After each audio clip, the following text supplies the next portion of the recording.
Hey, everybody. Hello, hello. Welcome to the live stream tonight. That's Patrick with Lightsource Engraving. That's Steve, the hobo with wood. Right there. And that's Rich, the Louisiana Hobby Guy. Hey, everyone. Glad that you're all with us tonight. Tonight, we are doing a live stream on something unusual. Actually, it's not unusual. People have been doing it for about a year, and that is using powder coat on different materials.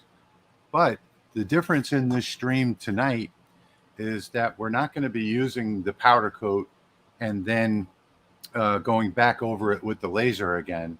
We're going to be using the powder coat and going over it with a heat gun afterwards. So it's a much faster process. One of my buddies, another maker online, said to me about 2 weeks ago that, hey, you're wasting a lot of time by, going back over to the laser and putting the powder coat on top of the product and going over it again with the laser and worrying about the air assist blowing it off and blah, blah, blah, blah, blah. So he said, I just tried this with a heat gun and it works perfect. So I gave it a shot, and then I did a bunch of projects, which you can see right there. We'll get to those in just a minute or so, but it works like a charm. So that's what we're going to do tonight. Not only are we going to do that tonight, but we're also going to be giving away, well, I'm sure a lot of you are here because we're giving away a brand new Lasermatic 10. But in addition to that, we are also going to be giving away a set of samples of powder coat. And these samples go a long way. Yes, they do. I've been using these for the last week or so on about 30 different projects, and they still look like they're all full. So it goes a long way. It's maybe I don't know what size this jar is, maybe 1.5 ounces, something like that. But I've been using mine over wax paper and then catching what falls off and putting it back in. Yeah. Make it last even longer. Yeah, that's what I've been doing. I put a sheet of regular copy paper underneath the project that I'm doing, and I have a little brush. I try and brush off, what's on the edges. I'm going to actually, Patrick and I are both going to actually make one tonight on the live stream, live for you guys so that you can see it. I think, Patrick, you're doing it on the CO2 Galvo. The CO2 Galvo. I'm going to do it on the Lasermatic that's right behind me, which is the one that I've done all of these on over here so far. So that's the one that I'm going to be using. And Steve is just here to hang out with us. I'm going to be going over the comments because they're already asking tons of questions about this powder coat already. So I'll be throwing those out there so you can address them while you're working. So you're going to be multitasking. I'm just going to be, and guys, if you have specific questions, put a question mark preceding your question so it stands out to me. Question mark in your question. Yeah. So we've got over 140 people watching us tonight. Thank you, everybody, for joining us. And we've already got 146 comments. So as many comments as we have people watching us. Steve is going to be our comment moderator tonight. And Patrick and I are going to be working on the projects. So let me turn this over to Patrick now, and so he can tell you what's been going on with him for the last week. Oh, let's see. Well, 2 weeks ago during the live stream, during that weekend, I had a nice bout of AFib. So that's why I didn't look good, and that's why I didn't feel good. So last week, I got started on another antiarrhythmic. So everything seems to be going a little bit better. We'll see how that goes. Awesome. I will show these little pieces of acrylic that I did laser. This one just came off. All right, there we go. So that's the white with the blue. Nice. Then this is transparent green, and then I had the white and mixed in a little bit of red just to give it a little different look. Kind of like a Christmas ornament. Yeah, that's beautiful. I didn't think of mixing the colors. Then here's a little West Virginia logo that I designed, and I didn't get around to making the keychains 2 weeks ago. I was going to have one for North Carolina and one for Louisiana. Nice. But I didn't get that done. And then let's see. And here's the Laser Maker's Realm with the yellow and white. Very nice. You see the contrast between the two. I think the yellow and red would have been better. Yeah, I can always do that. Yeah. Ooh, but I'm hoping to get some content up on my YouTube very soon. I shut down orders on my online store because I just couldn't, even just little 3D prints and stuff. I just wasn't going to mess with it. Take care of your health first. Yeah, it's been a rough couple weeks, but hopefully I'll be getting back to normal soon. Cool. But all right, that's all I have. I'm not going to spend too much time. I'm going to jump over into. Nothing. I'll jump over into the things that I've done after Steve is done. So, Steve, why don't you tell us what you have going on for the last week or two? All right, and I've just been checking the comments out. Someone asked, "Are we going to be trying to field other questions besides powder coat?" This is a powder coat only stream tonight, and it's going to be focusing on the powder coat. But if you've got a question, put it out there. If it's something simple, we'll try and address it.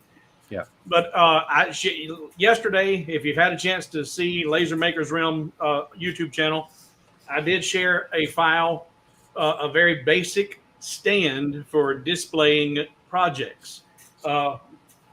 And it's a real simple file, just like our picture frame up here. We shared a picture frame file a couple weeks ago. It was very basic and inspired you, or challenged you to go create something. Well, this is what this is. This is just a kind of a basic box, except it's got the 45-degree front, or it's about 50-degree, and it can be personalized. Put a plaque on top of it if you wanted to, brass or steel, or just a wood carving there, so you can identify what you're displaying. I'm smiling because you did the same thing in your video where you said it's got a 45-degree angle, or maybe it's 50 degree. But this was the file that I shared on LMR channel this week, and this went through a ton of design. It looks like a simple box, but I went through 4 different designs and variations, a whole bunch of material and scrap, until I finally got it to where when you decided to download and make this, it is completely scalable and it works with the resize slots and shapes flawlessly. And it has a secret compartment inside. It does? Yeah, flip it over. Where's the gap? Well, the gap without there, that's, yep. Well, it's not really a compartment. But in the video, it was bigger than that. Yeah. Now that's just a result of the design. I wanted to keep the sides of it clean, so the front extends down past it. Yeah. And then whenever you scale it, I wanted to leave room for if people using larger material. There was more room for the wood if you were using thicker material. I got you. There was a larger opening on the other video. So there's a little gap there, and there's also a little gap at the top there. Yeah. But that, and also one of our regular viewers had a problem with a file on a farm truck, and he asked me if I could help him out. And I'm like, I like that. I like that idea. And I had these coasters laying around. I said, I'm going to make my own variation of that. So that file I put up on hobowithwood.com this week, and that has been a huge, huge success and very popular. And I've got a few photos. Take just a second. I'm going to share my screen. These are photos that you guys have sent me of projects that you have learned from watching us here on Laser Makers Realm. And I wanted to acknowledge some of you guys and show you your work off. We're not going to spend a whole lot here. Present, share screen, entire screen. I think we should, maybe dedicate a live stream to that as well sometime in the future. Viewer things that viewers made. I would love to do that. This is from, in fact, Lorraine's, I hope I'm saying your name correct. She's down in Australia. She's been with us on practically every single live stream. This is a little calf from my file design. She made a little boy calf. That's a little girl. And then this is my farm truck design, but he painted it up green and yellow. This is Ron Davis's design. He added the John Deere logo and the GMC and the hubcaps. And then he went and approached a restaurant and is showing it off at the restaurant for a caddy for holding the condiments. And in here, in between the cab and the truck, there's a place to set the menus. Nice. So he's hopefully he's going to turn that into a little money-making opportunity. Good idea. And this is the base file that I just showed you. And he has already started implementing my floating frame into the top of that so that it's supported on the stand and is a lot more stable, and you can personalize the frame. So Steve, let me pause you for 1 second. Yep. Because I want to show you something that you haven't seen yet. But you can buy this Romark. Oh yeah, the metal. And this engraves really easily on any laser. Yep. And you can put this right on the front of that stand as a display plaque, to describe what it is that you're displaying. Yep, that would be really nice. They make that in silver and gold, right? They make it in several different colors, yeah. The black backing, though, if you're using a diode laser, you can only get it in the silver and gold. Yeah. Sorry, go ahead. All right, back. Let's see back to. I got you. Okay, there's Chad Fisher. He's also here tonight. These are one of my earring designs that he took it a step further and actually painted those with the paint pens that I share in my on Hobo with Wood shop supplies. But he hand painted those, and those look really nice. And then that's Chad. And I got another one here from another viewer who is also here with us tonight, Chicago Bob. That's his napkin holder that he put out for the 4th of July. So that's what I've gotten so far in the way of viewer creations. And I just wanted to take a minute and share those with everybody. We'll remove that from the live stream. There we go. I did have one picture I was going to show and I forgot. If I could hang on 1 second. Hang on one second, Patrick, and then I'll put you up. We have 4 new members with us tonight. So we have Ed McDonald. Thank you, Ed, for becoming a member. We've got Scott. Thank you, Scott. We've got Tom Cowley. Sorry. Thank you, Tom. And we've got V Swan. So we have 4 new members with us tonight. I want to thank you so much for clicking that membership button. And don't forget that there is also a thanks button right down there, over there somewhere, that you can click if you want to send a donation to the channel. I'm sorry, Patrick. Thanks. Go ahead. Okay. Yeah, let me share that real quick. Oh, yeah. I did get one thing accomplished. Love that one. At least in this last week. So that was a piece of 8x10 poplar, or 1x8 poplar that I cut and routed and stained and finished, and then used the standoffs with the acrylic. And that's going to go under a big picture on the wall at the sheriff's department. And I'm going to go to the ribbon cutting for that on Tuesday. So very nice. I don't know. Just thought I'd show off that, I can do some woodwork and acrylic work too. That was very nice. Now, folks, that wasn't powder coat. That was actual clear acrylic that Patrick engraved. So on my back to powder coating, on my powder coating, I did try with the acrylic a few little things, but what I did was working with wood and the acrylic and made a couple of different hammers that we'll show you here in a little while. But what is it that you were wanting to talk about there, Rich, back at you? No, I already did. Oh, you did already? Okay. All right.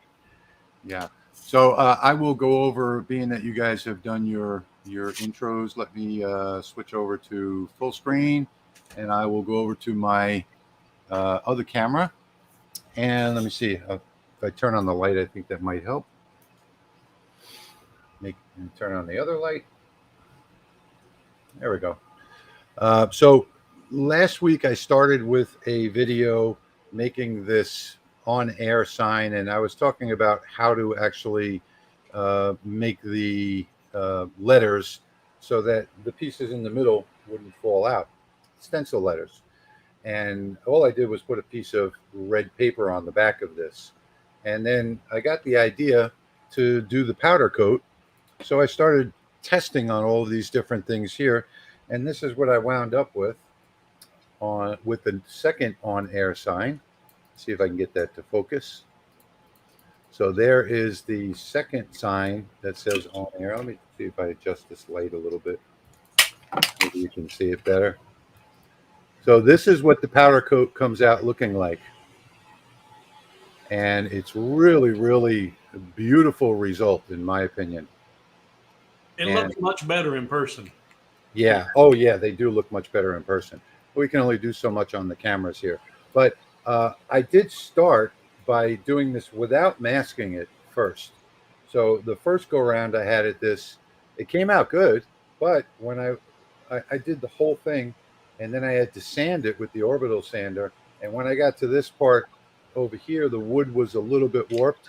So you can see that it went down past the powder coat. And that didn't work out so great. And I didn't want to spend 10 minutes with the orbital sander sanding this. So I wound up doing it this way. I just put a piece of masking tape on the top and lasered it, put the powder coat on. I'm going to show you a demonstration of that in just a bit. And that's what I came out with. I also did acrylic. So this is white powder coat on green acrylic. And this is just a street sign. This was one of my very first, a house sign, one of my very first projects in different colors, black, white, and red. And you can see some of the black I need to redo over here because I didn't heat it on both sides. Didn't heat it up properly, but that came out pretty good, I think. And that was one of my very first projects right there. And then I finished it with a nice oak keychain. So this was my last project here, and I don't know how well this is coming out on camera, but this is just a regular standard keychain made out of oak that you get off of Amazon, and they're really cheap, but these could, you know, make a really good selling product for somebody that does crafting, doing personalized keychains. And believe it or not, that whole keychain project right there only took maybe, I'm going to say probably 20 minutes altogether. So let me switch over to the other camera on the laser. And I've got this set up to do a project for you all tonight live. I just wanted to talk really quickly about a new design that I've got for honeycomb standoffs. And this is an odd looking design here. And as you can see, there's a slot in the side that runs all the way down to the back here. The wood stop is right up here. And the reason for that is so that this can flex right here, and it can accommodate any size material from from about a 0.5 millimeter all the way up to 6 millimeters. And in the back side are the world's strongest rare earth magnets. This is a 32 millimeter magnet. You can use any size, but the beauty of this particular standoff is that people say they don't like these world's strongest magnets because you can't get them off the honeycomb once you got them on. Well, with this, they come right off. On, off. So not only is it a handle to remove I thought I would just throw this in there. If you guys are interested in the STL file, it is available in my online store, engravingcutfiles.com. But tonight I'm just going to do a demonstration on some green acrylic that I've already got loaded here in the diode laser. And that's about all that I've got for right now. All right. Getting to the questions that are in the feed here. Yeah, let's take a few minutes for questions. Well, the first one, Greg from the Peg is asking, is that Protect paint? Now, I don't know what Protect paint is. Do you? And is this Protect paint? I have no idea. Okay. Yeah, I'm not familiar with that terminology. This is powder coat. So this is the same kind of powder coat that you'll find on your tumblers. And Rich, what I've learned in this past few days with researching a little bit of powder coating, there's a couple of different types of powder coating apparently. Yes. So maybe he's talking about a specific type of powder coat. I don't know. Could be. Yeah. Let's see here. Oh, I also did transparent. You can do transparent acrylic as well, and then color it. So this was transparent colored black. Mm-hmm. The black powder coat. There Yeah, you go. take the paper off the back so people can see that it's transparent. There you go. Put it down by your shirt. There it is. There you go. Yeah. All right. Larry Mitchell's go ahead. I was just to finish the powder coat real quick. I have my CO2 Galvo behind me. I'll come in tight for a tight shot of engraving that white acrylic, and then I'm going to use the CO2 Galvo to cut it as well. I have an aluminum plate underneath as the base, and I have no issues cutting acrylic, leatherette, and plywood, other stuff with the CO2 Galvo. So that's what I'm going to do for you live. Cool. So to answer that last question that Steve put up there, no, I'm not going to. The powder coat that I bought in bulk. So I bought pounds of it, and I didn't buy it from Amazon. I bought it from Uline, I believe. And it was by the pound. I think it was 1.5 pounds. No, 2.5 pounds per bag.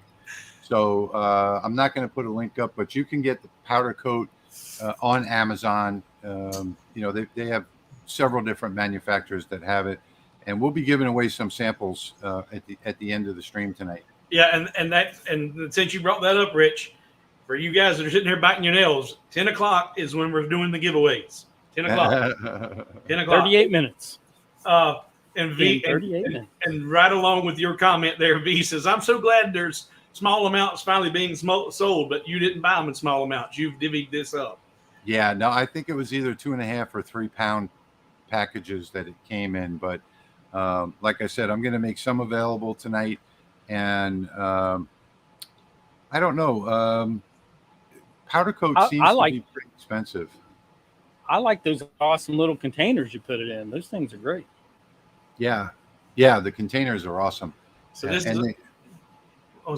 is another one I'm not usually, but is that powder coat similar to the stuff used when doing fluid bed coating for jig heads? I don't know. I'm lost on all that. No idea. And Larry, it's standard powder coat for tumblers. It's just like the powder coat that's on this tumbler here. Yep. And the reason I know on and then bake. The reason I know that was because I went to the Uline store in New Orleans and talked to the sales rep there, and brought a tumbler. And he did some research, and they had about, I guess, 14 different types of powder coat, and this is the one that's made for aluminum. Yeah, this would be good for you, Patrick. I was thinking about using powder coat for filling a brass coin. Do you think that would work? I was thinking about baking them to cure the powder coating. Now, yes, I would love to see that. I would love to see that on one of your coins. Yeah, everybody bakes it, but I'm telling you that it's not necessary. It's not necessary. The heat gun does the job in a couple of minutes, in less than a minute. I filled in a stainless steel bottle opener with there you go. Not this particular one, but I don't have it in here. But I filled it in with the black, and it did very well just using the heat gun. So if you wanted to bake it with the brass coins, you'd be in good shape. But don't grab that brass coin or the metal bottle opener right after putting the heat gun to it. Yeah, don't touch it. Right, I made that mistake, and I don't know if you can see on my finger here. Oh yeah. Hang on a second, I'll make it bigger. I made the mistake of touching that key ring. Can you see it? Blistered you. Yep. Right after I finished heating it, I touched it and I said, nope, that's not a good idea. All right. All right.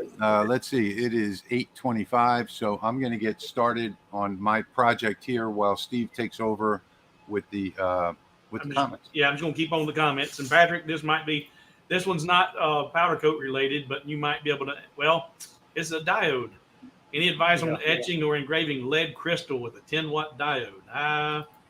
Try the tempera paint and see if it works using a little spray gun. I've not worked with any lead crystal. I've done some glass and I've done mirrors, but I've not worked with lead crystal, so I've no firsthand experience there. And Pop Pop says, not a question, but Pop Pop, Patrick, get well. We're praying for you here. Thank you, Pop Pop. Thank you very much. Looking for more question marks, folks.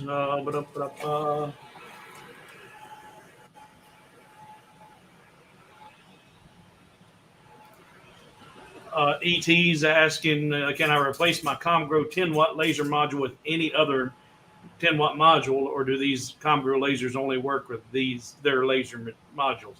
I would say manufacturer. You're not going to just swap out any module to another laser. Well, the key is you can swap out any module to any other laser, but if you're not familiar with wiring, all you need to do is just snip the connector and splice the wires. Yeah, that's what I'm saying. They're not going to be plug and play. Most of them are not going to be plugged. There are 3 different styles of connector. Yeah. So you have a 1 in 3 chance that it'll be plug and play. And actually now there are 4 now because they now have microphone style plugs on some of the lasers. Oh, come on, Patrick, stop showing off. Well, wait till you see a cut. It's a lot of fun to watch. He's just got to show off. Galvo's not supposed to be able to cut, right? Yeah, because of the angle. Yeah. It's not vertical to the material. It still gets a pretty straight cut. Huh. Especially for keychains. All right. So Robert is asking about, he's having an issue with his art library. He says, almost embarrassed to even ask, but can't figure out why his art libraries will not stay in place when I leave the program. They do not. Probably using a laptop. Yeah, Robert, reply to that with a question mark. Yes, I am using a laptop. Yeah. If you're not using a laptop, but yeah, I had so many problems when I was using a laptop. Laptops don't play well with Lightburn. And just like that, my that was fast. Acrylic is done. Mine's almost done. And that's 40 millimeters wide. Mine's scale. almost done. All right, now I'm going to go powder coat it. Actually, I could probably do it right here on the camera. Yeah, that'd be good. Let me grab my heat gun. Mine's almost done.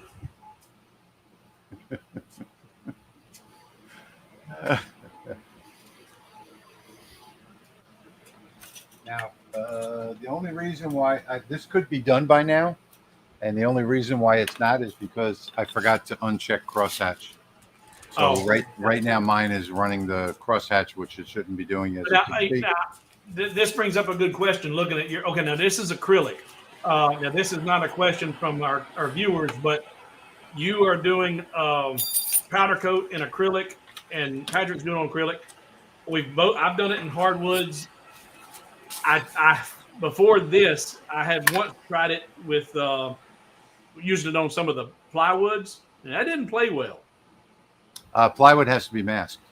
That's I'm talking about when the heat gun. When I hit that plywood with the heat gun, it worked. Yeah, it starts to delaminate and everything else. Yeah. The plies will come apart with plywood. You need to use hardwood. Yeah, so that's something, guys. If we hadn't talked about yet, but it needs to be really a solid material, solid wood or acrylics. By the way, folks, don't forget to check out our website, lasermakersrealm.com. So you can subscribe to our notification service there. Just fill out the little box with your name and email address, and you'll get an email every Saturday to remind you with a link to the live stream. So lasermakersrealm.com, subscribe to our newsletter. There's also another little sidebar item on there where you can send us a quick message. So you just go ahead and fill it out, put your messages in and send it. And You can also send us a message at the lasermakersrealm at gmail.com. So it's down on the bottom of the screen right now. And if you send us an idea and we actually use it in a live stream, the products that we make from it, we will send to you free of cost. So any suggestions that you've got for a new idea for the live stream, send it to the lasermakersrealm at gmail.com. Steve, thank you for that suggestion. Don't send it to me personally. I did go ahead and forward that email on to the lasermakersrealm at gmail.com for Steve and Patrick to take a look at. So, yeah, make sure you don't send them to me. Yep. And we seen them. That was interesting, all those different joint types. And What's interesting is using the white powder coat and the razor blade.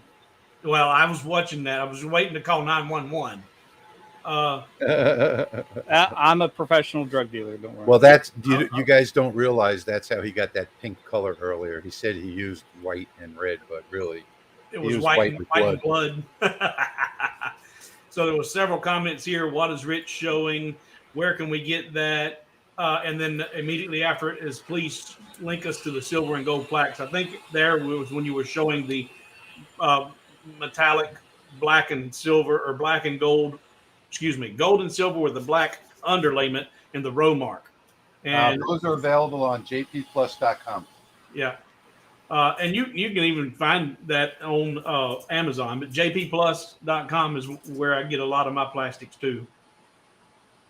That didn't cut all the way through on the top and the bottom. It only cut through on the sides. So I'm going to have to, that's unusual. And I showed in the photographs there, Laureen's, and again, I apologize if I'm saying that wrong, her 2 calves, and now she says she's already making 5 more. Those have been very popular too. Those are selling like hotcakes. Photography studios.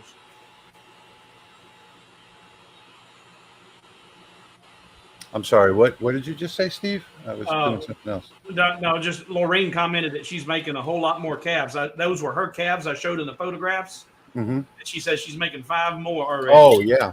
Yeah. Let's see here. I don't have my reading glasses, and there's a part of that I didn't get filled all the way. So thank you to Kate. Thank you, Kate. Thank you, Lewis. Thank you, Creations by Tommy. Thank you for the becoming new members of the channel.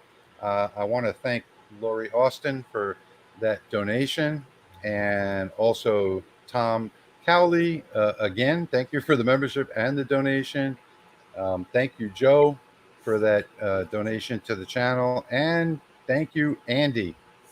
All of this money that comes to the channel goes directly to buying supplies and bringing these live streams to you. Thank you so much, folks, for all those generous donations and those new memberships. We really appreciate it. Yeah, I bought $40 worth of hammers last night. Yeah, and we do have another hammer video coming up soon where we have to buy even more hammers. All right, so here's a good question for you. How deep do you try to get the engraving for the powder coat? Not very deep. I think maybe 1 or 2 seconds, something like that. What I've found is that it will shrink, and if you go too deep, you'll end up having to go back and fill it in some more. It becomes concave if you get too deep. Yep. Yeah.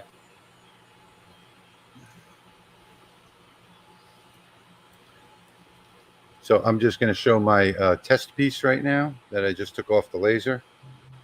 I just did 2 words, test. I'm going to go ahead and do the powder coat.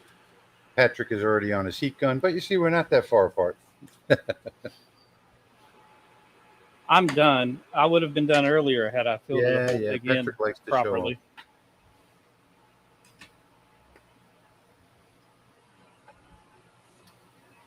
So what I'm going to do is, let me switch over to my camera real quick, and then we'll come back to you.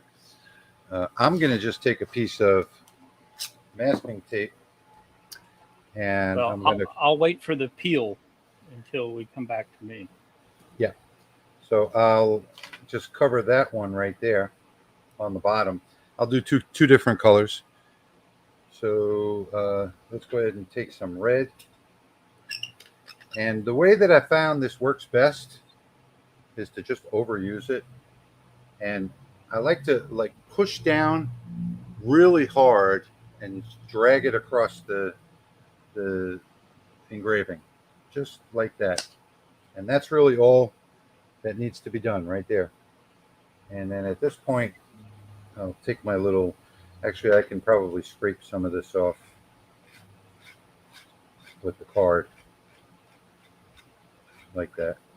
And you don't need, this all can be reclaimed. So I'm going to just try and reclaim a little bit of it first before I actually move on here. Put that back in there. Get this one out of the way. And this guy is ready to go. So let me get my heat gun out. It's 9:35, guys. We've got 25 minutes to the giveaway, so stay tuned. Yep.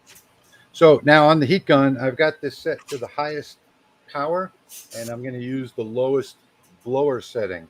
And when you heat this, you come straight down to it to get it to thicken right away. And as soon as you start to see it changing color, then you can tilt it to the side. You don't have to worry about blowing the powder coat off anymore, and you can just do it until you see it all start to shine. So So here we go. I don't know if that's going to be loud in the microphone or it's not. I'm going straight down at it like this, and I'll just go over it a couple of times really quickly to get it to solidify a little bit, and now I can go at an angle.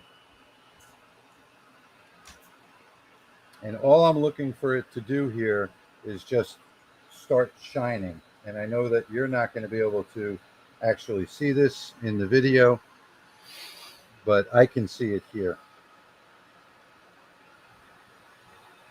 And there it goes. It's now, I can actually see it moving up across all of the letters, and it's turning into a shine. Let's see. And Rich, there have been several comments, not questions, but comments over here about people using irons instead of the heat gun. And I don't see where the iron would be that successful, because you need to penetrate. I mean, even though you're on talking about going 30 seconds or so deep, I don't know that a flat iron is going to get the heat deep enough. The powder coat would stick to the iron. I don't know if you can see that or not, but it is shining. Yep, it's got a gloss. Okay. Yep. Yeah, so I'm going to leave this to cool because I don't want to pull it out with the tape. We'll go back to Patrick while that's cooling off. All right, I started a little bit. There we go. It's hard to do. Yeah, I'm pulling it backwards. Yeah, weeding it can be a pain in the neck sometimes. You can just It's not too bad. It's just doing it where I can't see it is difficult. Yeah. Here, let's do that. If you take a piece of Gorilla Tape and press it onto the top of it and then pull the Gorilla Tape off, it'll pull off all of the tape that's on there. And then we still have all the detail of the laser symbol there.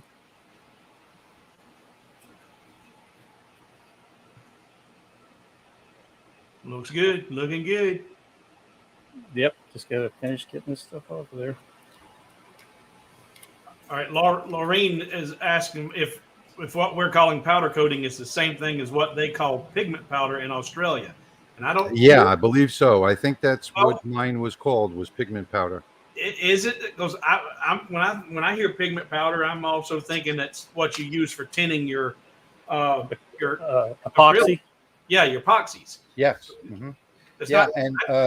I believe that when I got this from Uline, it was called pigment powder. I'm not absolutely sure because it was like 2 years ago. Okay. Because when I see pigment powder, I think tint for epoxies, and not because the powder coat is what is this little? Is it glass or plastic? Yeah, I don't want to say because I don't know for sure. So I don't want to give bad information. But On this, I've already taken the tape and moved it up. You have to be very careful when you peel the tape off that you don't peel off these little pieces with it. So peel it off very slowly as you do that. And now I'm going to go ahead and do the other side here with the black.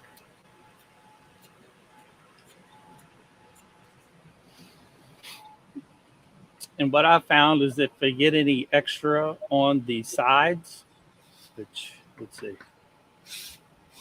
There you can see that looks pretty darn good. Yeah, it does look real good. But I did get a little bit Hang on one side. second, Patrick. I got to put you up over here on the screen. Okay. There you go. That's sharp. So, Steve, you're saying I can start this heat gun? It's not too loud? No, it's not loud at all. Okay. See that little bit that's on the side? Yeah. If you just take a razor blade and just hold it perpendicular, and it'll just scrape that right off. It's right off. Yep.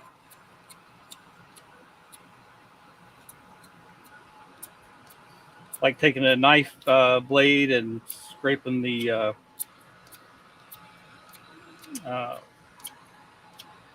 bark off of a wood handle, or the finish clear coat, or whatever. You know how you scrape it.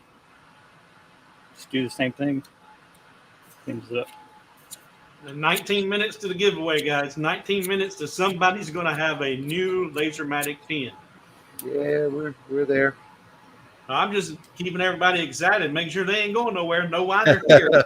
Make sure Well, we're I'm- over 200 viewers right now, guys. I don't want anybody to forget why they came. Beautiful. That looks really nice. Yeah. You see how long it took Patrick to make that on that big expensive laser? Well, I'm right behind him, folks. Here's mine. It's coming in hot. Coming in hot. Coming in hot. So there, I've done the black. I think you can see the shine on the black better than the red. Well, they're both very glossy, yeah.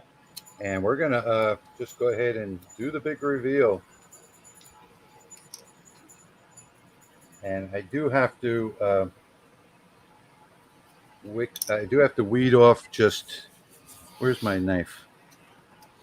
I have to weed off two little pieces because they're stuck inside the letters. You haven't figured out a way to weed that with your hammer yet? Not with the hammer.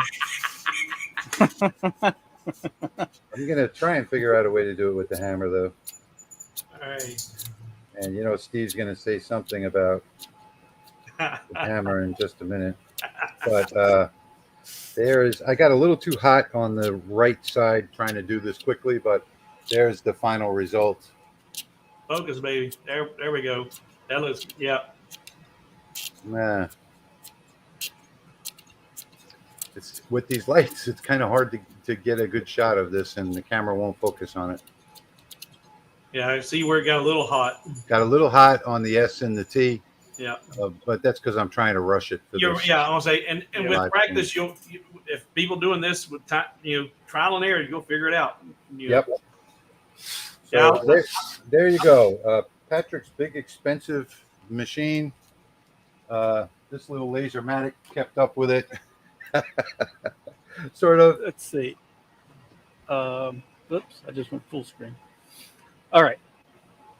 The blue one I did on the Lasermatic, and let's see. Oh, hold on. You get the two white ones up here. There we go. The blue was done on the Lasermatic, and the red was done on the CO2 Galvo. So the Lasermatic is able to get those small details. Mm-hmm.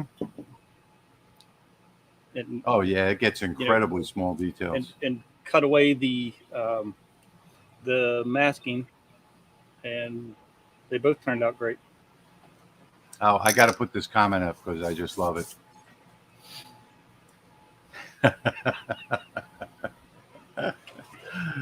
Was to spend money trying it.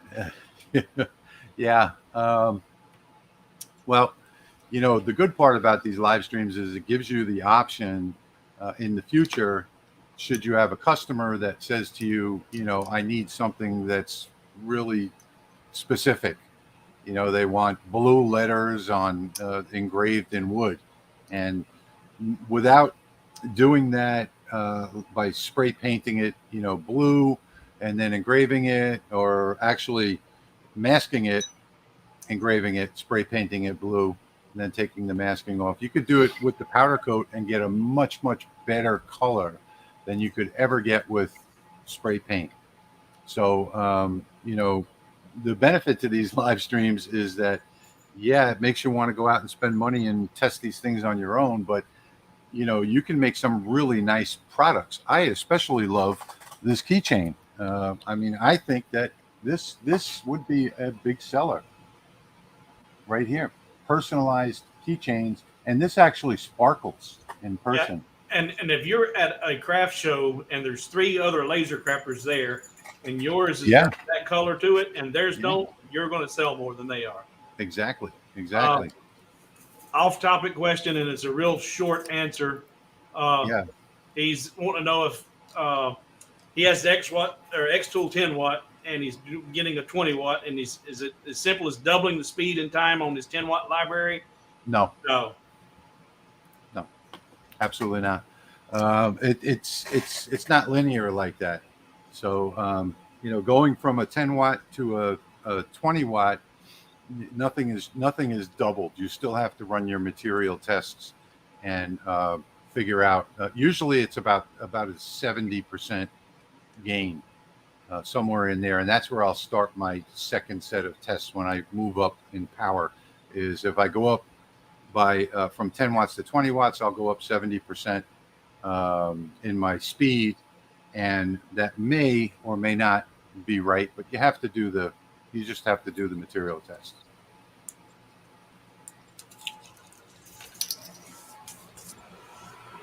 How do you keep the powder from blowing away from your heat gun? Well, he just showed you in real time, and I'm sure you asked that V before he did the demo. Yeah. And you start high, and you just gradually come down to it, and anything that's not pressed into is going to blow away, and you want it to. Right. But if you press that down in there and it's packed in good and tight, as you slowly lower it down, it begins to solidify. I actually do it quickly. I go straight down really quickly, and then I hold it there until it solidifies a little bit, and then you can move it at an angle so you can actually see, you know, how it's heating and look for that shine. Yeah. Well, I lowered mine slowly because I did want to make sure I didn't blow any unnecessary off. I was glad to see a lot of it, the excess blow away. Yeah. So T-Man, that was my original video on powder coat, was using the laser to run it on the second burn. But this is much faster, and it's much neater, cleaner, more accurate, and it works. It just works much better, in my opinion.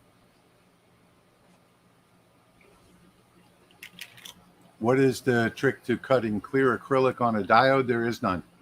There's no trick to it. Diodes don't see anything that's clear or light colored, so you can't cut clear. You have to have anything but a diode. Let's put it that way. Why do we change the frequency to engrave stainless on the Rolly? Because we can. Changing it to that frequency gives us the dark black annealing on the stainless steel, and not all lasers can change that frequency. So on the Lasermatic, first off, it's a Lasermatic, it's not a Rolly. So, but on the Lasermatic, the control board has the ability to change frequencies.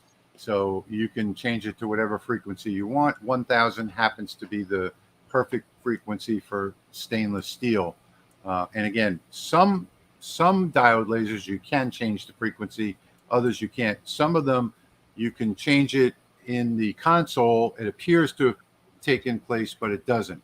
So on the Scope Fund, for example, it looked like the frequency changed, and it didn't. So it was no different from the way it was before at 10,000. So yeah, that's the reason why you do it, because you can run much faster and still get the annealing instead of running it at 10,000 frequency. You know, and there is no one answer to every question. There's always going to be exceptions. Like you and I both have experienced issues with Lightburn.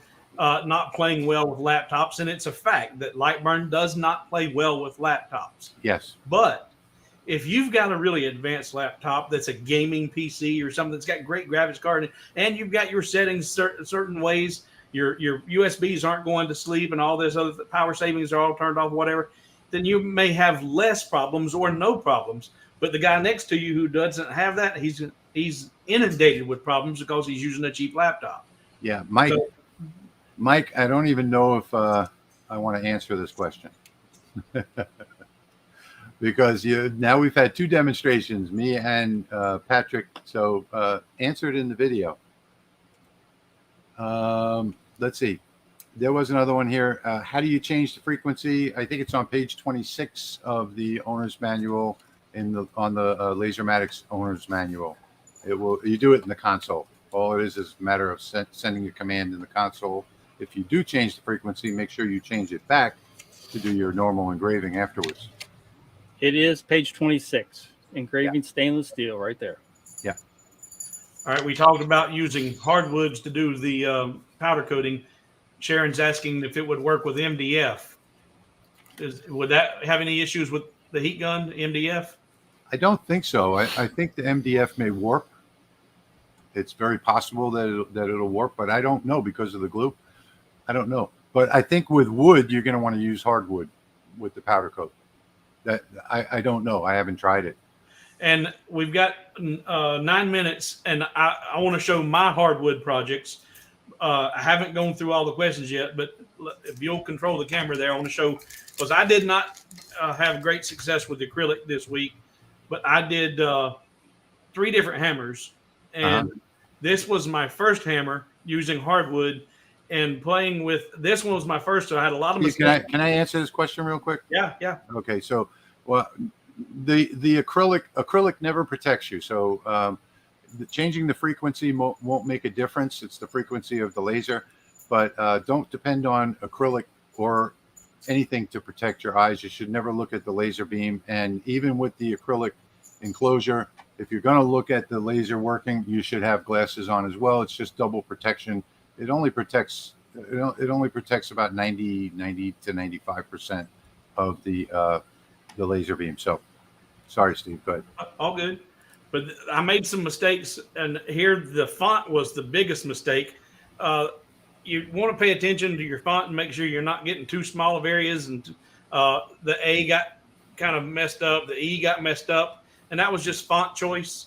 But this was my first attempt with wood in case of emergency. This was my second, and that one came out flawless. Nailed it. And this was a 16 ounce. And then I wanted to play with multiple colors like you've seen on a couple of y'all's projects. This is a little 5 ounce. And it's got Woody there, and Woody's got a red frock, a black beak, and the little pecker's done in blue. And all that was done just simply. Now this, I did mask the entire thing with 12-inch masking tape, and then did the engraving, and then poured on the different colors in the areas that I wanted them. It turned out really good. But for comparison's sake, I wanted to take a look and say, okay, is this powder coating better than paint? Because I can do the paint field pretty darn quick. And here is the powder coated, and then in my one in case of emergency, that's powder coat. But the flip side, I done in paint just to be able to. I did this in paint. Can't wait. And this is in case of emergency. But if you're the LA Hobby Guy, use it on every damn thing. But that's acrylic paint, and it does not look any better. In fact, it doesn't look as good as the powder coating does. And we talked about, we're looking at maybe doing a future hammer video, but you see these done on plaques. People do for Father's Day, whatever. Yeah. But this would be so nice to be able to do that on those plaques instead of just an engraving. Yeah. So let me just run through a couple more questions before we get. Let's see. The answer is yes, Matthew. You can use other frequencies, and you just have to do material tests, and you'll see what the differences are.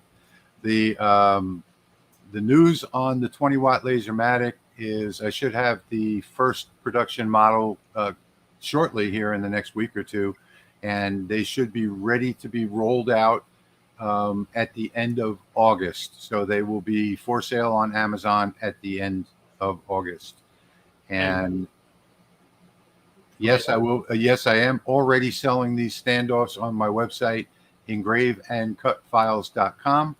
So if you're interested in picking up the STL files for this guy right here, for the magnet, you can get these on engraveandcutfiles.com, and you can use any thickness wood from 0.5 millimeter up to 6 millimeters with this, and you can use all the way up to the 32 millimeter magnet, which this is the world's strongest magnet, and you just need one spacer. The spacers come with the file, with the STL file. And Ron had asked the question about, is this giveaway for only members? All of our giveaways are always free. No purchase is ever required. No memberships are ever required. Ron, you might be just a little late to this particular giveaway, but we've been talking about it for 30 days since back before July. Okay, so who wants the powder coat? That's my question. How are you going to do that? Okay, so I've already got that right here. If you look in the comments, all you have to do is comment hashtag I want it, and just like you see right there, you can copy and paste that, and that will automatically go into the software for the giveaway for the powder coat. I'm going to do 3 sets of 4 bottles of powder coat. And right now, comment in the comments, hashtag I want it, all one word.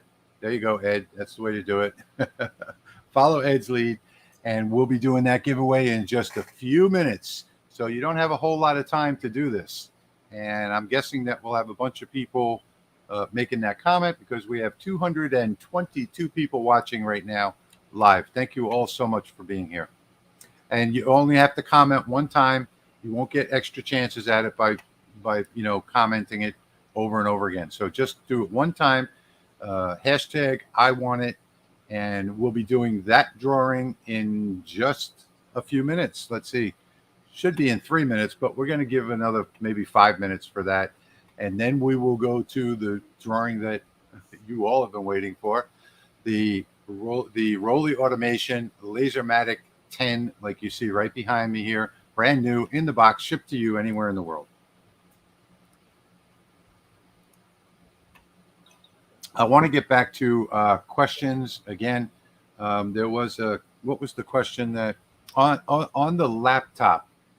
Okay, the issue with the laptop not working, playing well with Lightburn is the screen resolution. So if you right click on your desktop and change your screen resolution to like a regular desktop, I don't know what that is, 1280 by, I don't know, 16 something by 12 something, that takes away the problem with the laptop not playing well with Lightburn.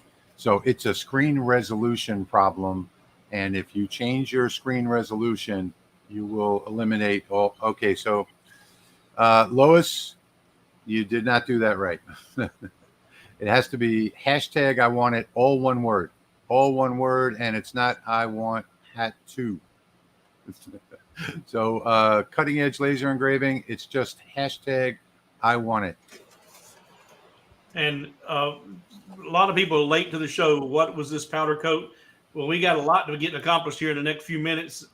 We will be rebroadcasting this after what? When will it be up, Rich? When will you have it back up, the whole thing online for them to rewatch? Oh, it depends on how long it takes me to download and all. But it'll be on the thelasermakersrealm.com, and it'll also be on the channel. It usually takes about an hour or so. Okay. Kate, I don't make these available for free. The file for the standoffs is on my store, and I think it's $4.99 or $5.99. But if you email me, I'll reply back and send you the STL, being that you're a member. So just send an email to the lahobbyguy@gmail.com and let me know what you're emailing me about, that you want a copy of the STL, and I will go ahead and send that back to you. and Pop's asking about doing this on engraved glasses. I don't know, engraved glass, yes. Eyeglasses, I don't know. And it just don't want to get it too hot that you fracture the glass. But yeah, I don't see where it'd be a problem doing it on glass. Do you, Rich? I don't see where it would be a problem, but if you're doing it on a glass like that you just did on the rotary, that could be a problem. Yeah, because if it's not flat glass, it's going to be a problem. And also you have to be very careful with heating up glass with the heat gun as well. That's what I'm talking about. You have fracture. And then you're gonna have to mask it too. Yeah. Yeah. Mm-hmm. So I don't know, glasses like you would do on the rotary, I would say probably no. All right, so let's take a look and see what we've got. We've got 148 entries so far with the hashtag I want it. So if you're if we've got, let's put a time limit on it. What, 3 more minutes, guys? Yeah, my alarm just went off to say, hey, you got to eat this.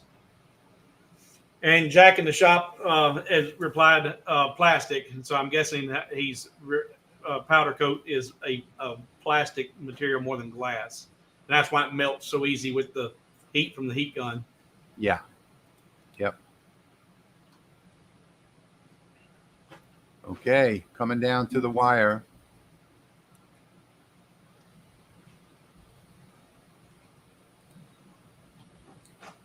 Let's see, we are at 149. If I don't see any more new entries in the next few minutes.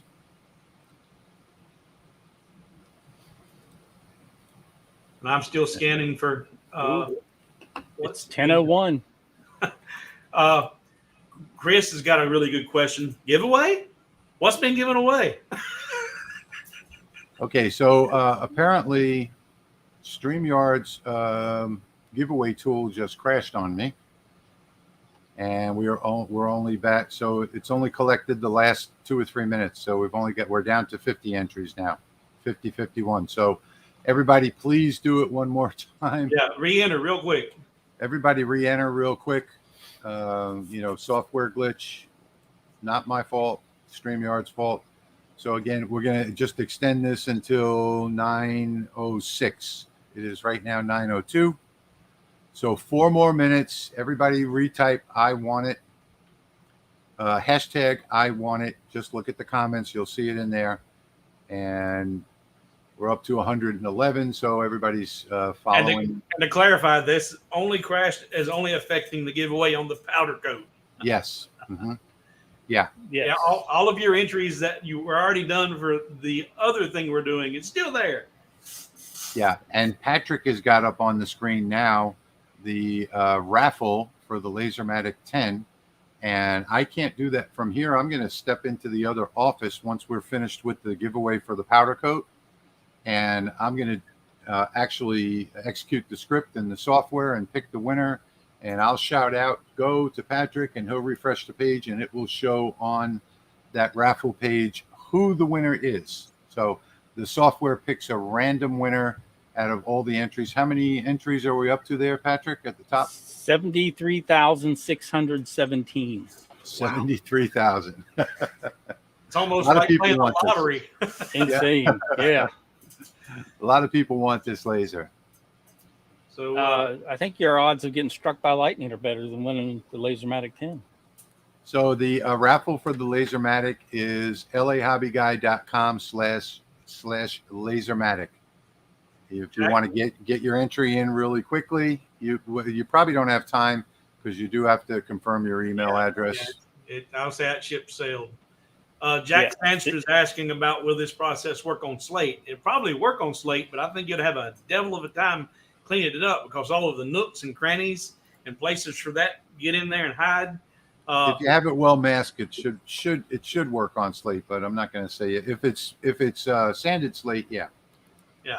And like I said, the first time I tried it, I didn't even mask it. That was another thing I learned. But yes, masking, if it's masked really well, it'd make the cleanup a whole lot easier. Okay, we are at 172 entries with the hashtag I want it. We are at the 904 right now. This has not changed. So what I will do is, Patrick, I'm going to share my screen and boot you out for a minute. And let's go to, let's see, this one right here.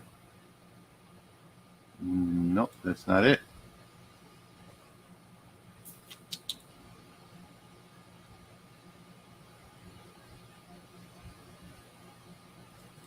I think that's the one. There we go. Is that showing There up it on camera? Yep. Okay, good. So here we go. We are This going is for the powder coat. This is for the powder coat. We're going to do, what did I say? Three sets of 4. Sounds good. Is that what I said, guys? Sounds like a winner to me. I don't know what you said, but it sounds good. Yeah, I think that's Must be in the USA, correct? Yes, you have to be in the USA to get this. I can't afford to ship out of the country. All right, we're up to 176 entries. We're going to go ahead and draw the first one. And the first winner is Sean Dell 3D. Sean Dell 3D. Not Okay. Sean. If you're writing that down, it's not Sean, it's Shaw. Oh, Shaw Dell. Yeah. Shaw. Okay. Shaw Dell 3D. I am writing it down. Thank you.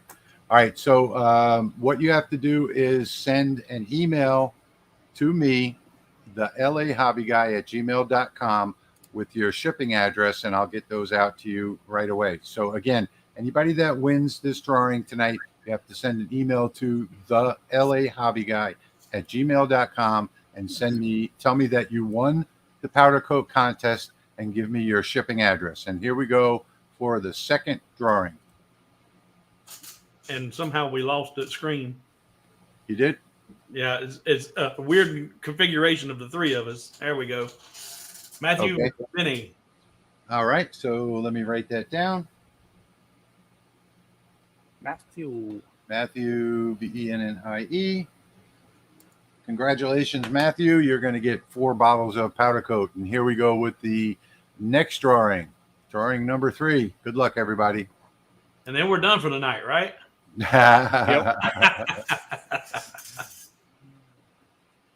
William Milby is winner number 3. Congratulations, William. Milby. Okay, I got everybody written down here. Send an email to the LA Hobby Guy at Gmail. Hey, Rich. Yeah. The first winner is in Canada, so we're going to have to redraw that one. Okay, the first one was Sean Dell 3D, right? Yep. Yeah. All right, so let's do one more drawing. You guys still seeing this on the screen? Yes, sir. Okay, good. And the final one is going to be Jeff Benedict. Congratulations, Jeff. And we are finished with the drawings. And what comes next? I think it's just a sign off, ain't it? Yeah, I'm pretty sure we're just going to say goodbye. Good night, everybody. Thanks for watching. All right, we are at 251 viewers. So I am going to go next door to the other shop, and I'm going to log into that software. And Patrick, can you bring that up? Go down to the bottom of the screen. Go down to the bottom. Up. Yeah, go to the bottom of the drawing. Scroll down on the.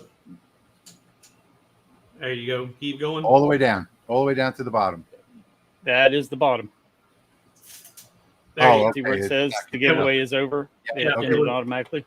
It was a little bit of a line. Now we see So it. now the giveaway is over. I'm going to go click stay at the bottom though, Patrick.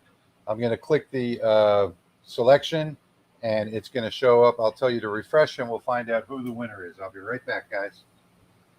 Good luck, everybody. All right, everybody, play your drum rolls. Yep. Get Everybody that drum on- roll queued up. Everybody on your counters. What am I supposed to do now when he says Refresh. refresh? Now, how do you do that? What button is that?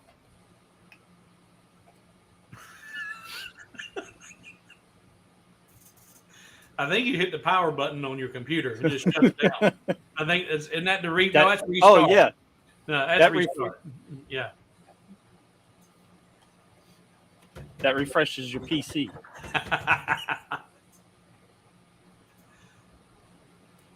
I'm excited. Okay, refresh. Okay, here we go.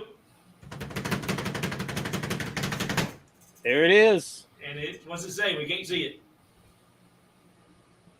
Winner, Christy Lehan. Christy Lehan. Christy, you will be getting an email from me shortly. Congratulations, Christy. Congratulations. Yeah. You'll get an email from me shortly requesting your name, address, and phone number, which we will pass on to Rolly Automation, and we will get that out to you pronto. The company will get that out to you pronto. So, But this is not the last Lasermatic we're giving away. no. So that was the next thing. Go ahead, Steve. You can talk about. No, you know more about the schedule and the time frames we're talking about. So I was just telling people don't be discouraged. That wasn't There will be more. That was the first, but it's not the last. Yeah. So this is the beginning of a great partnership with Rolly Automation and the Lasermatic series.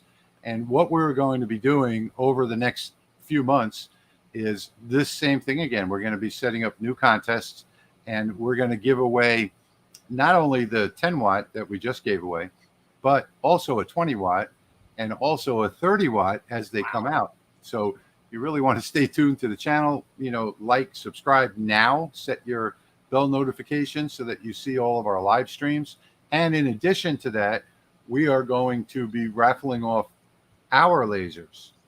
So the ones that we currently have, the Lasermatic 10s. 6 lasers? Sorry? That's a total of 6 lasers? 6 so far, yeah. Yeah. Mm-hmm. Wow. Yeah. And the ones that we have, we're going to rebrand as a special edition. The LMR special edition lasers, which just means that they'll have a nice little plaque tag on the front that will say Lasermatic, Lasermaker's Realm with our logo, and it'll be, our own little special edition. They will be used. They'll be ours, the ones that we're using, but we'll make sure that we'll clean them up. And when we put them up for raffle, they will go out to one of our viewers. So believe it or not, that guys, wasn't part of the agreement. I'm not cleaning this damn thing. Now the free ones we're giving away from Rolly Automation, they are free opportunity for worldwide viewers, but ours we're only doing continental US, right? yeah, we can't afford to spend $400 on shipping to Africa. Yeah. So we're not gonna. We're only going to do it in the U.S. And, thanks to you guys, we can do this, and we can afford the shipping to begin with because of all the donations that everybody is making and all the people that are joining in and becoming members of the channel. And I just wanted to mention one more time, down below, over there somewhere, way over there is a thanks button. If you appreciate all of the time and effort that we put a lot of time and effort into these live streams, folks. If you appreciate all that time and effort that we do, you can hit that super chat. I think it is. It's a $sign that you can click on, and you can send us a donation there. You can become a member to the channel, or you can send us at the bottom of the screen right now. We have Cash App and Venmo and all the different ways, PayPal, that you can donate to the channel. And that will keep this all going and keep all of this coming to you. Thank you, Bob. I saw that just pop up, $10 donation. Thank you, Bob. Appreciate that so much. Let me throw that up on screen.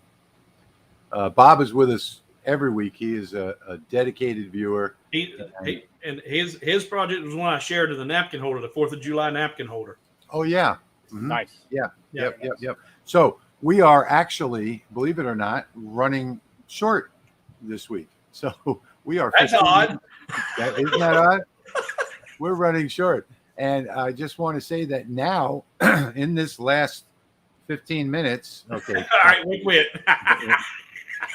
in this last 15 minutes, we're going to go back to the Q&A because we probably missed a whole bunch of them. Yeah. So let's go back to we want to say thank you to Kilroy's Odessa Woodworking and Maker Shop. We want to say thank you so much for that donation. It's much appreciated. And let's go back to the Q&A. Steve, take over on the Q&A. I've got to get back up to where we were at. I went down to see where we got to, but I'm getting there. There's a lot of I want it's. And while Steve is getting there, down at the bottom of the screen right now, if you're interested in buying a Lasermatic 10 like I've got behind me right now, there is a link at the bottom of the page right there, lasermakersrealm.com/ Rolly 10. I forgot to change that. Okay. Everybody calls it a Rolly. It's not a Rolly. Rolly Automation is the name of the company that makes it. It is a Lasermatic 10. So I got to try and break people of that habit. All right, Rich, can you explain quickly how you did the two colors in the keychain? That's what now Sharon said quickly. Okay. So, yeah, because people know me. All right. All right. So on this keychain that I did here, I'm guessing that this is what they're talking about. You see there's that outer box. I engraved that outer box with the masking tape over the top, and I did the powder coat. And then after it cooled off, I remasked it, put it back onto the laser bed, and engraved the words Louisiana Hobby Guy, and then did the powder coat on that one. So 2 separate jobs on this because it's so small. This is only an 1.5 inch keychain. So that was pretty easy. Stumbling Bumbling is wanting to know, how do you get rid of the extra powder coat after heating? If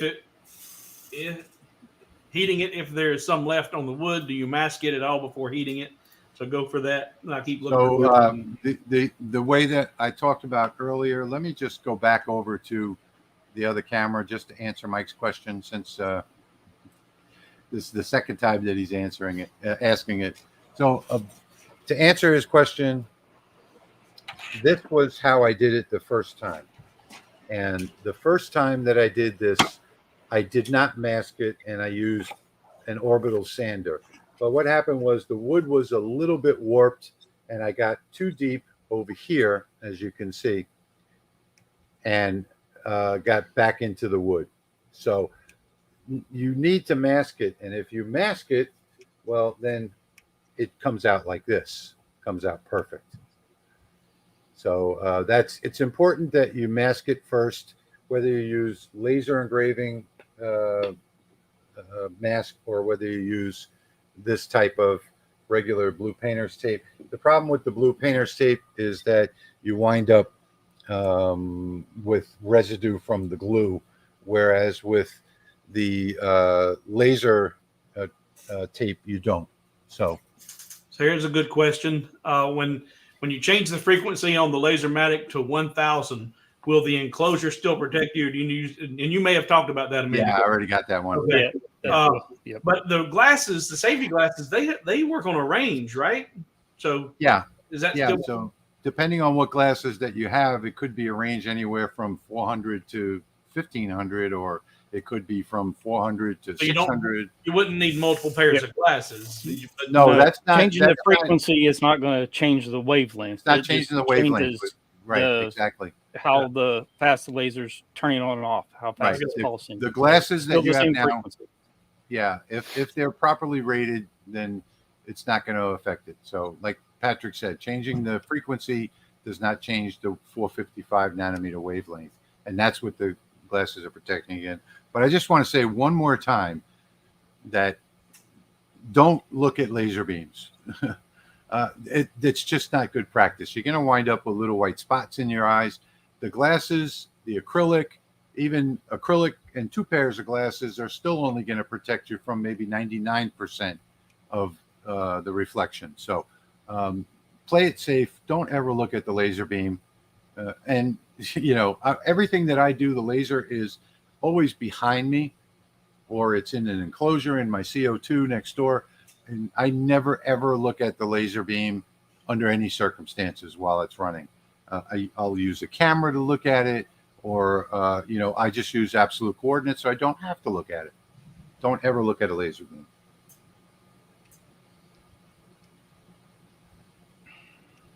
There's been a couple of questions regarding camera setup and the LaserMaker 10.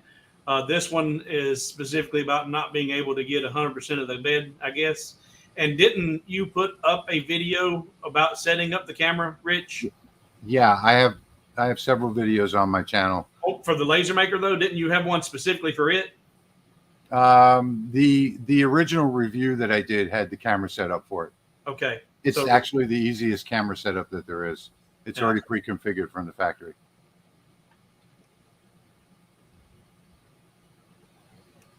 Okay, we're down to the last 10 minutes. So anybody that has questions, now is the time. And I'm scrolling looking for question marks. All right, I finally got to the I want it. So now I got to scroll through a whole bunch of that to get the questions. So if you posted questions, can you win powder coat on what? Can you win the powder coat and the Lasermatic? Yeah, you could have. Both of those drawings are done. Yeah. Now, there was a question about powder coat that I saw that I didn't put up on the screen. Where can you buy it? You can buy it on Amazon. Just search for aluminum powder coat. Several people. I do not. I am not making these available for purchase because I only have a specific amount, and I plan on using it. So, Several people posted that they were getting it from Harbor Freight, or Harbor Freight's got it. Yeah. Harbor So- Freight does have it. and it didn't look like it was terribly expensive, like $16-20 or something. Yeah, it actually was terribly expensive compared to Uline. Okay. But, buying it, I think it was 2.5 or 3 pound bags at a time.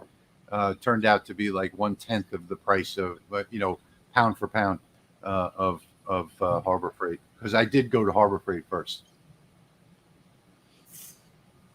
I saw a question pop up about temperature of the coat. Like, what does it need to be?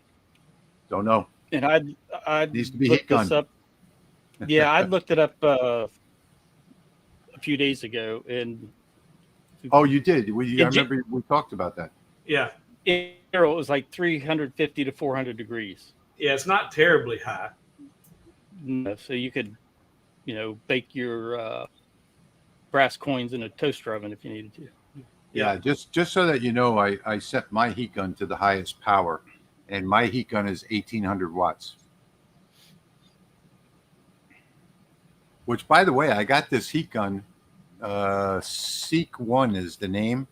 I got this on Amazon, and it's got a whole bunch of different accessories that go with it for $18. All right, Incredible Rich, buy. this might be worth looking at or asking about. This is Robert again. He had the original question about he's having an issue with his Lightburn libraries, art libraries, not staying in place, and he says he says he is using a desktop. Never mind. I thought I seen him say he's not using a desktop. Oh yeah, he's using a desktop, not a laptop.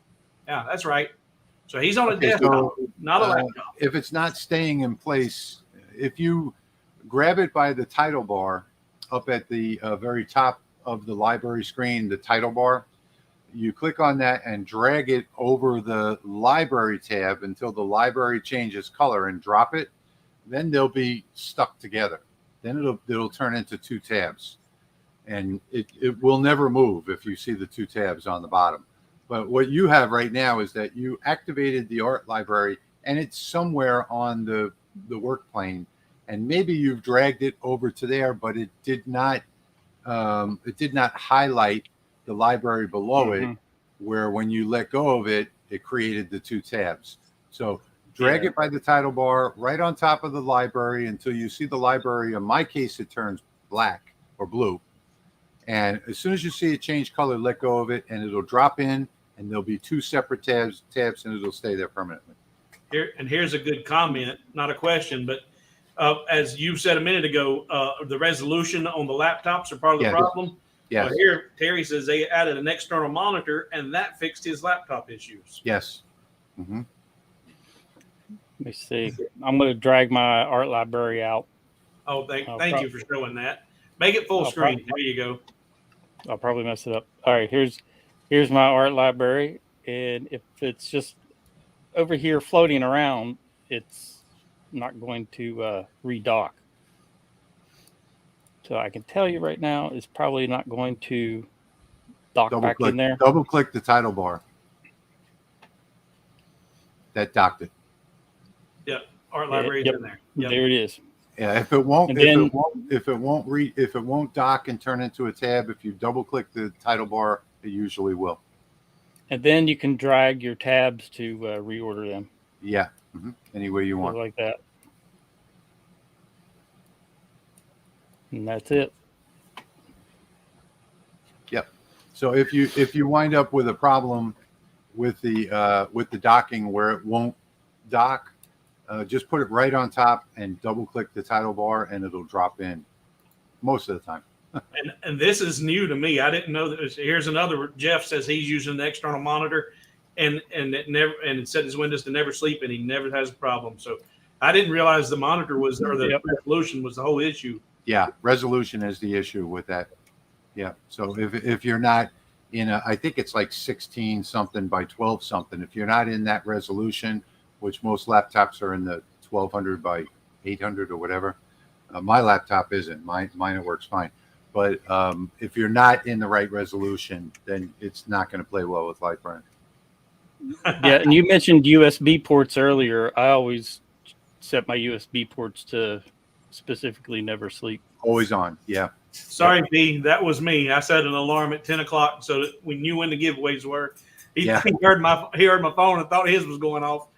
Okay, folks, we are down to it is 9:26. We have 4 minutes left in the stream today. Last minute questions. Go, Steve.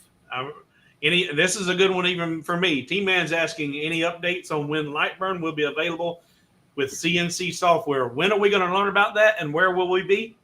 We will be in Peoria, Illinois, October 27th to October 29th. And nobody has ever said that Lightburn will become compatible with CNCs, but the inside scoop and the rumors are that the whole name change of Lightburn to LBX and the LBX convention is all about CNC support. So we're going to find out October 27th to October 29th in Peoria, Illinois. Come and join us. The three of us will be there. And so will a lot of other laser makers and people that have YouTube channels. And you'll get to meet the programmers as well. Cutting edge laser engraving. My question won't be answered tonight. Question. I don't know what your question is. Nope. Can't answer that. Yeah, if I've already passed it and hit it up again, if I can see it in the next. That was the Lightburn camera. Okay. If I'm not mistaken. Where did you get those little jars, Rich? Amazon. Down the bottom of the screen right now, you'll see the email address if your question isn't answered. It's not that we don't want to answer it; it's that we just can't find it. So, if you have a question that wasn't answered, you can send it to thelasermakersrealm at gmail.com, or you can go to our website, thelasermakersrealm.com, and on the sidebar, there is a place where you can send us a quick question right there by email. It'll go to the same place. Yeah, and in the comment field, if you will precede your question with the question with the question mark, that's what I'm looking for. Precede it, and there's so many comments. Put a question mark out first, and I stop at every one of those immediately. Yeah, we're at about 600 comments now, so it's kind of hard for us to keep up. Go ahead and put a question mark in, and then put your question, and we'll get to it. We got maybe 2 minutes left. Yeah, I'm still at the I want it. So I'm and there's questions in there. Will the RA2 work with the Lasermatic 10? Why would you want it to? There's a chuck laser coming out in about a month. Oh, okay. Yeah. I've got the RA2, but yeah, I do like that chuck. But there's one coming for the Lasermatic.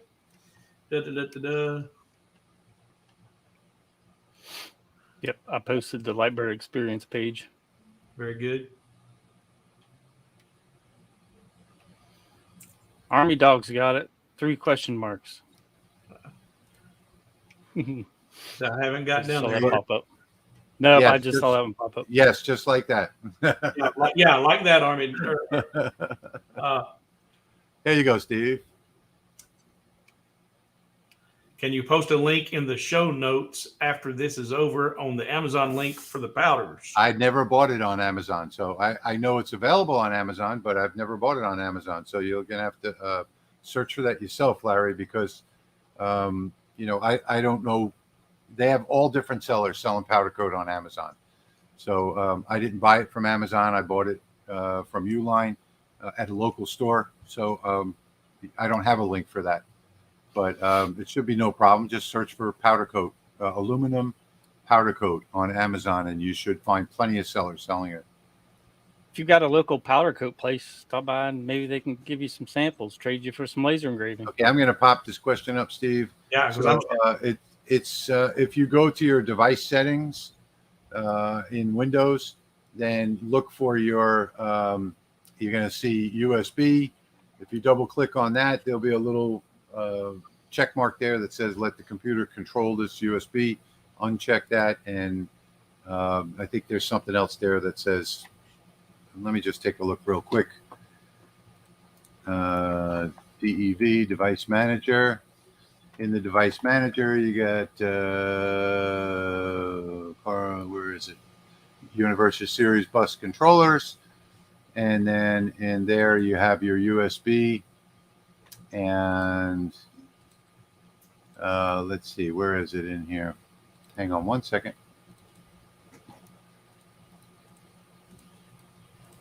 Okay, so on the power if you double click the USB on the power management tab, there'll be a little box that says allow this computer to turn off the device to save power. Uncheck that box and say okay. So again, click start, type device, click on device manager, go to Universal Series bus controllers, and in there you'll see generic USB hub. Go ahead and double click that, go to the advanced power, and there you go. And there's been several questions about how we enter the raffles. Well, right now we don't have anything pending. We haven't started a new one, right? There is no raffle right now until we start the new one. When we start the new one, that raffle is always going to be on my website. It'll be in all of my videos in the show notes section or the description below the video. And when we do launch the raffle, we will post a link to it on the community tab here on the Laser Makers Realm channel. So check back on the Laser Makers Realm YouTube channel, go to the community tab, and on there, which is a discussion board really, and on there you'll see a link to it once we post it up. Chris is a regular, and he's asking about. I was going to say check the Laser Makers Realm Facebook as well. We post stuff there. Yeah. But Chris, I think he's in Australia. I'm not sure, but he says, "Hey, can he have it shipped to a U.S. address?" He has a U.S. address. Can I get it shipped to? I don't see where it's a problem. I think he's talking about the special edition Laser Maker Realm Lasermatic. Yeah, right, exactly. Yeah, and as long as it's a U.S. address, I don't think it matters because once it gets there, it's on you to get it to Australia or wherever you're at. Only the giveaways that we have, that we do personally on the channel, are going to be restricted to the U.S. only. The Lasermatic, the ones that are sponsored by Rolly Automation, those are going to be worldwide. All right. I didn't win the powder, but I just found it on Amazon. Epoxy resin, is that the same mica powder for epoxy? Don't know. No, Don't know. Same. Don't know. Steve Johnson is asking, Uline It's not. search doesn't return any results. I didn't do it online.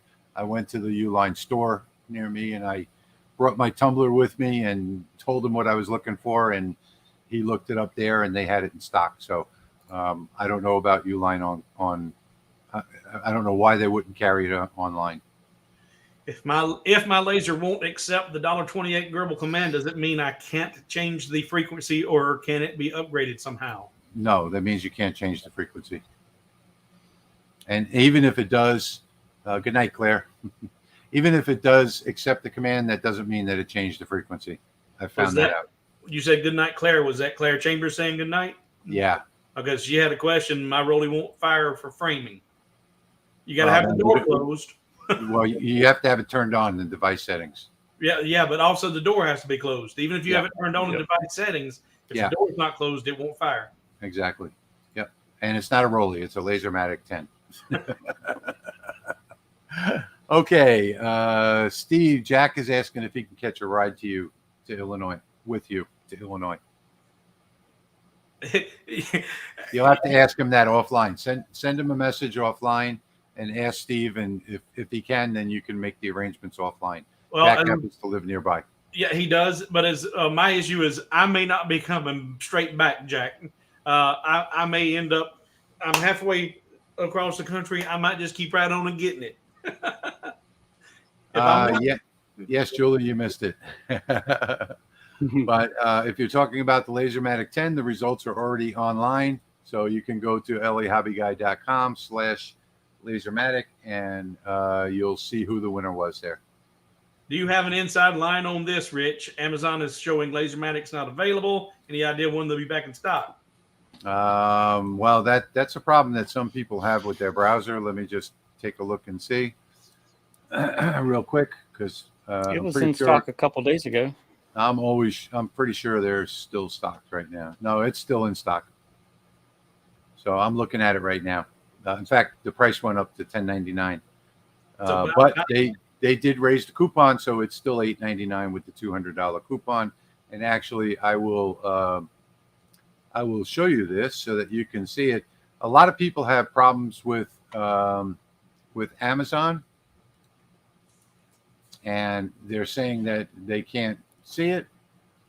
But I can tell you that yes, it is still available on Amazon in the U.S. Will hitting F5, will that resolve their issue? For some people, it takes changing browsers to resolve the issue. I don't know why. I don't know what the issue is, so I don't know how it can be resolved. Well, it won't cost you anything. If right now you're showing it not available, hit F5 and refresh it and see if it will show it available. If not, then do another browser. Yeah. I just went from the LasermakersRealm link direct to it, and it showed it in stock. Yeah. On two different browsers. I've heard this problem with several people. I've gotten lots of emails about it. And when I told them to just go to I use Chrome, and I told them try a different browser because I just didn't know what to tell them. And they switched to the Internet Explorer browser, and all of a sudden there it was on Amazon. Well, so, Mike makes a good point. He said the one without the enclosure is out of stock, which it will be because they're not making it without the enclosure anymore. Right, exactly. Yeah, there's no more base model being made. It's only the fully enclosed version like you see behind me here. And he may have already got his own answer here from how hot does the paint need to get. You will see that it goes from powder form to a solid. You'll see an obvious transformation. Like a wave running over it, where it'll change color and it'll also get very shiny. 350 to 400 degrees. There you go. Patrick's got it. There's the science. 350 at least. All right. So Wendy is saying that black and white is available at harborfreight.com. So that would be the obvious way to go right now. Just go to Harbor Freight if you want to buy the powder coat.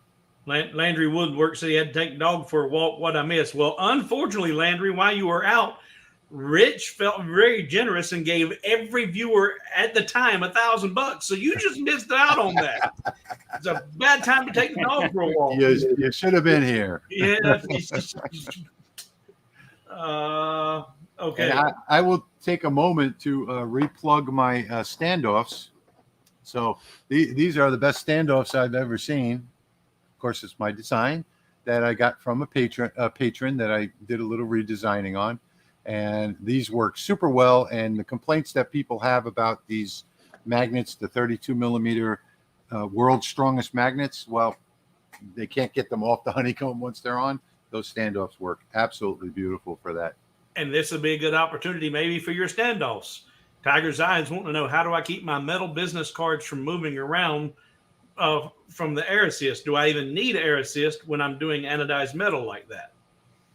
But your little standoffs, you can clip it in there, and it ain't going nowhere. No, because the business card's too thin. Is it? It Okay. has to be at least a 0.5 millimeter thick. That would be a question for Patrick. Patrick? You do not need air What- assist for metal business cards. I mean, Go ahead, on a Patrick. diode, you'd still want to have your air running just to keep the fumes that come off of those coated business cards from getting on your lens. But How do you keep typically, it's not enough pressure to move them around. Probably until it gets off to the side, then it might push it around a little bit. Let's see, if I were going to do that on the diode, what would I do? Well, on the Lasermatic 10, you just use a couple magnets to hold it in place. Yeah, that's what I was thinking. Just a couple thinner magnets at the corners, and that would keep it from going anywhere. Well, and you have a honeycomb. You could use those little honeycomb hold down pins too. Okay, so Carl, I did not find it on Uline. I'm going to say this again. It was not on the Uline website. I went to the Uline store with my mug, and I told him what I was looking for, and he looked it up and found it, and I bought it in bulk quantity. So you will not. I don't know why it's not on their website, but I got it from the Uline store. It was about 2 years ago. Maybe they don't carry it anymore. I don't know. I'm dropping a link in the comments for the Harbor Freight powder coat. There's the black, $7.99, 16 ounces. Okay, cool. So what is this now? After I updated Lightburn, just using T1 and T2 stopped working to frame. How do I fix? I don't know. Somebody mentioned that in one of the previous, but I think you even said, yeah, it's not working. I said it works fine. Yeah, but yeah, some people are having a problem where the tool paths aren't framing anymore. So I don't know if that's an issue they're going to fix. I don't have that issue. I know. Yeah. But so that's the Lightburn question. There, you can go to forum.lightburn.com and ask them there, and they'll be glad to answer that for you. Yeah, there's another thing too. That didn't work. ET Laserworks. Oh, Michael, that didn't work. Clearing the cache didn't work. That was the first thing that I told everybody to do.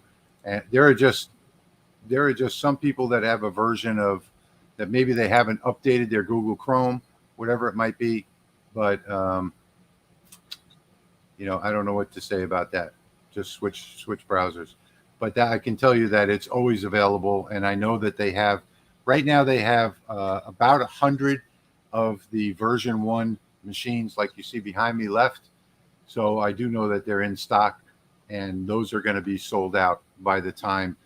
As soon as they sell out, before they sell out, they're going to be replaced by version 2, and they're not going to sell out on Amazon. So they'll always be available on Amazon. Ron Davis, which is a regular, and he did the little John Deere truck I showed you earlier tonight. It says his laser warning sign reads, "Do not look into the laser with remaining eye." That's a great one. I love that. So let me just pop this up, being that we're talking about it. I had this problem with my Belize address until I switched to my sister's U.S. address, and that can be a problem for people as well. If you're in France, it's not going to be available. So Amazon knows where you are. Yeah. But the people that were here in the U.S. were having the problem as well. And let me pop this one up too real quick. My setup is in my garage, living in Texas, hotter than hell. Will it damage? No, it won't damage it, but it will. Working in excessive heat will shorten the life of the module, and I don't think that's really going to be a real problem. But the cooler the laser module is, the longer the diode will last, and as long as you don't get too excessive, that's why it's got the fan blowing down the chambers in above the diode, is to keep the diode cool. But I would say that if you're above 95, you probably don't want to use it. This is not a question, but I think there've been some conversation about docking not working some there. But the one thing that people may not be aware of, docking only works if you're working on the tool bed in Lightburn. If you're working off of the tool bed, docking will not work. You have to be in designing on the tool bed. Yeah. We said earlier the 20-watt laser should be available next month. And we are way past our finished time, but we still have 125 people watching and a bunch of questions coming in. So we're going to hang around a couple more minutes if you guys want to. Yeah, I'm good. I've finally got to. Oh, I just cut you off. I finally got to Army Dog City, so I'm getting there. Do you have? Do we get paid overtime for staying over? The chances are that you're not going to be able to swap out a 10-watt module for a 20 or 30-watt. If you buy the upgrade from Rolly Automation for the 10-watt to the 20-watt, they're going to send you a special adapter board that you're going to mount on the back of the machine, and that's how you're going to be able to upgrade from 10 watts to 20 watts. Then you'll be able to use either the 10-watt or the 20-watt module, because the 10-watt module on version 1 is 12 watts. The 20-watt module is 24. So you'll need that little adapter board. That will come with the upgraded module. And I think I did get the price on that is going to be between $400 and $439 for the 20-watt module. And there'll be a 30-watt coming out right after that. Are we going to autograph our machines? They are going to be, yes. Yeah, ours. Yeah. And they'll have this special little plaque, special edition Lasermakersrealm edition Lasermatic that will be on it as well. I mean, once they're autographed, they'll be priceless. Yeah, absolutely. That's right. Yeah, they'll be worth 10 times as much. Oh, yeah, they'll be auctioned off at Sotheby's or somewhere. And I don't know if Kate was just being funny there, but Kate, we gave away one tonight. We're giving away a total of another 6 more, but not all tonight. Yeah. Okay, so Tommy, it's engraveandcutfiles.com. Engraveandcutfiles.com is where I am selling the standoffs. And you are a member of the channel, Tommy. So if you send me an email to thelasermakersrealm@gmail.com, ask me for the standoff file, and I will email that to you. Just make sure that you put in there that you are a member of the Lasermatic's Realm. You're a channel member, and I'll email that to you, so you don't have to buy that. And I just want to address this because obviously they've tried to donate. They've made the comment that the Zelle's not working, but I've received multiple Zelle donations tonight, so it is working. I don't know. Just check your spelling, but it works because it's multiple donations have come in through Zelle tonight. Yeah, you have to put in the lasermakersrealm@gmail.com is the address for Zelle. I put it down on the bottom of the screen there for you.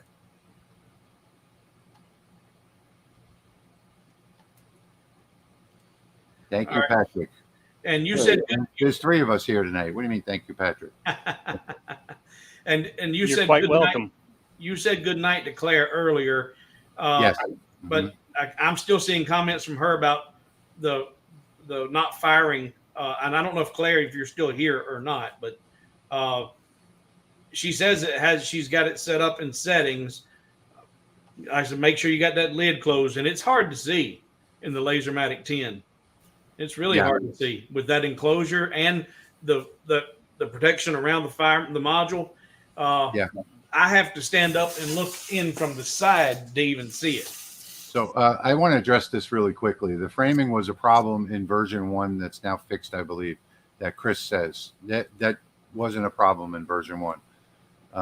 May have been a problem for you. It may have been a problem for your computer, your software, your USB cable, whatever it might be. But it wasn't an inherent problem with the machine. So I have not seen a single inherent problem with the Lasermatic 10. So while people have had problems, it's usually a problem that stems from somewhere else that Rolly Automation eventually addresses in the way of a patch or whatever to help that one particular person. But I have not seen any inherent problems in the Lasermatic. Rich, did you like the roll and flip game? It's I'm too old to remember. I don't remember what happened this afternoon, and I'm really not sure what that was. Roll and flip. I don't remember. Sorry. And there's Andy H. Andy, thank you for your support. You have been a regular supporter every time and thank you. It is greatly appreciated. I haven't called you out personally because I don't know how some people love to hear their name and acknowledgement, and some people just want to be. I'm here to support you, But thank you. But Andy said, hey, he's doing it on Zelle. It works. So if you're having issues, double check your spelling. It works. Yep. Hey, John, I'm glad you made it. John Ballard says that he made it to the stream. We're at the end of the stream now. We're the last couple minutes. I'm going to say less than 5 minutes, right, guys? You agree? Yeah. Before we pack it in for the night, it's getting late. D Red saying they're excited for the Chuck rotary on the Lasermatic 20. That's right now. As of right now, that's the only rotary that's going to come with the Lasermatic 20. I'm trying to convince Leo to include both, but it's sort of like a price thing. So I think there will be an option to buy the regular roller one as well, because I mainly use the regular low profile roller. I like a Chuck roller accessory, but it's not necessary. That's an excellent suggestion. Yes. Make a jig for those business cards. If you're doing, especially you're not doing one business card, you're going to do multiples of them. You can take a 12 by 12 piece of material and cut out a place for at least 9 cards, pop them in there, hit a button, and you can do that with the array tool real quick. Set up a jig and just so that you guys know, there are a couple of accessories that are coming out from Rolly Automation, and I haven't actually seen it yet, but there is going to be jigs available as an accessory. So the jigs is going to be one thing. The Chuck roller is going to be another, and there's also going to be, for version 2, which is going to have the full pass through, there's also going to be a automated pass through. So you could do a job that's, say, 3 feet long, and it will automatically run it all the way through the laser for you, so you don't have to use print and cut. Awesome. So that will be the third. That conveyor belt will be the third option available. All right. This is Lorraine. She like is regular. We've talked about her a couple of times today. My Lightburn definitely has gremlins. I've tried save as so many times with the change settings for the calves, but never saves them. I open the file back up and it's all right. And she purchased my file from hobowithwood.com, but she's made some changes to the file in Lightburn, and I've told her to, once she's made her changes, save as and rename it. Yes. And then that way she'll still have the original plus now her renamed file. So, but she's saying when she opens the file back up, it always has your settings. Well, if you've done save as with your settings with a new name, it shouldn't be my settings. Yeah, no, it's going to be okay. Just when you do save as, just add the number 2 to the end of it. So if it says, save as and the file is named Steve, just put Steve 2, and that file will be completely different and will save your settings with it. And I've had a few weird gremlins lately as well. Yeah.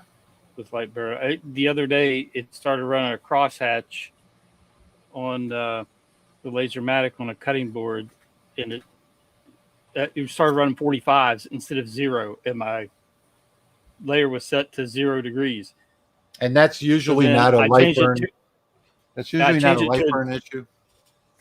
Go ahead. Yeah, I changed it, made it a different color layer, assigned the same setting to it from the library, and it ran it at 0. Okay, when you have gremlins, in anything in Lightburn or any software program for that matter, save your work, close the program, restart your computer, and those gremlins will go away. It's usually a memory issue that you're having and not so much a software issue. Yep. Do you have a link for those magnets? Not one that I can throw at you right now. Or maybe I can. Let me see.